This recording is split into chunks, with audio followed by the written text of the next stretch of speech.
next presenter is Thank you. Dr. Kavita. No. Dr.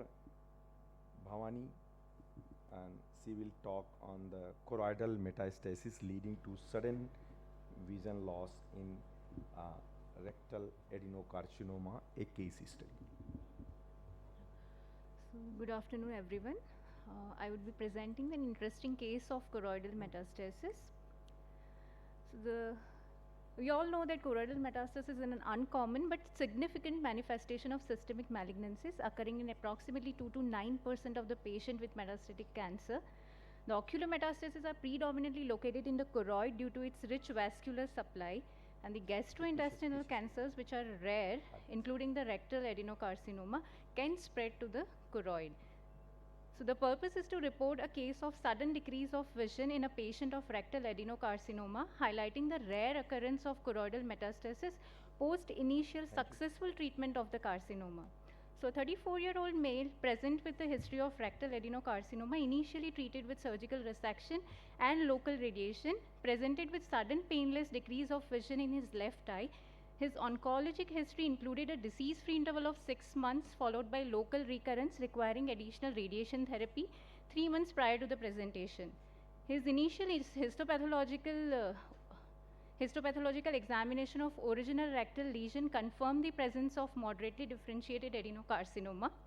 On ocular examination, his visual acuity was hand movement in the left eye. Anterior segment examination was unremarkable. On fundus examination, the media was a bit hazy due to vitreous hemorrhage, but we could see the large choroidal mass in the inferonasal quadrant with hemorrhagic spots on the surface, which was obscuring the view of disc and macula, and there was surrounding little bit exudative retinal detachment as well. The other eye examination was completely within normal limits. On ultrasound B scan, we noted an elevated dome-shaped choroidal mass approximately 15 by 12 mm, which had heterogeneous echoes with medium to high internal reflectivity.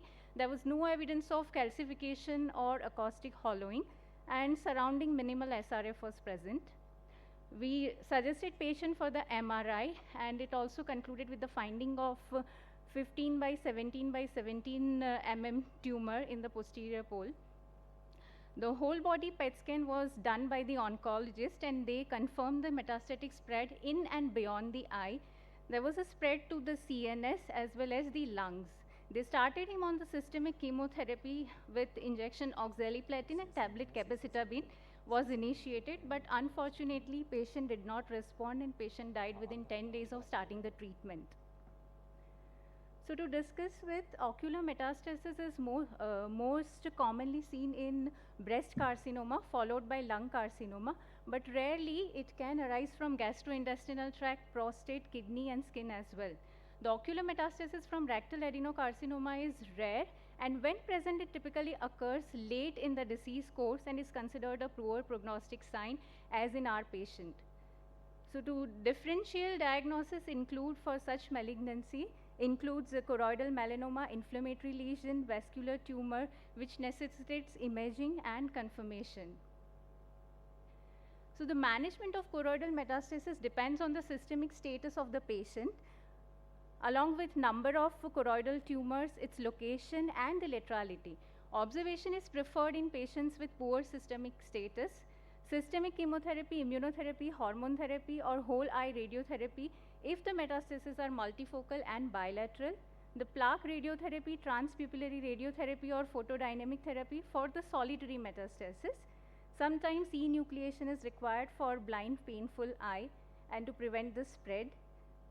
And rarely the intravitreal anti-VEGF is also advisable nowadays to prevent the secondary exudative retinal detachment and to reduce the vascularity of the tumor. So to conclude, this case highlights the importance of recognizing ocular metastasis as a potential sign of cancer recurrence. So effective control of these lesions is imperative, and given the rarity of colorectal cancer metastasizing to eye, this case emphasizes the need for vigilance in cancer patients presenting with sudden visual changes. These are my references. Thank you.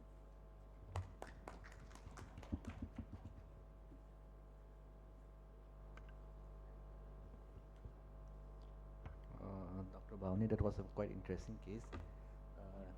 With very short disease free of only 6 months, Yeah. and the recurrence you see, and then there's sudden loss of definition of vision Vision. with such a large choroidal mass is really Rare. rare. Uh, could you think of any other differentials in such scenario, like given the age of 58 years? Yeah, of course, if the PET scan could not have confirmed the diagnosis of other systemic lesions, we would have planned for the biopsy to confirm the diagnosis of the lesion. But unfortunately, the PET scan came positive, and it suggested the metastasis even to the CNS, lungs, and few cells in the liver as well. So the systemic uptake value of all the lesion were same with the primary lesion on PET CT scan. For the lungs and CNS, it was same. Okay. And unfortunately, the patient was diagnosed with the cancer just 1.5 years before all these things, and he was disease-free, completely disease-free 6 months.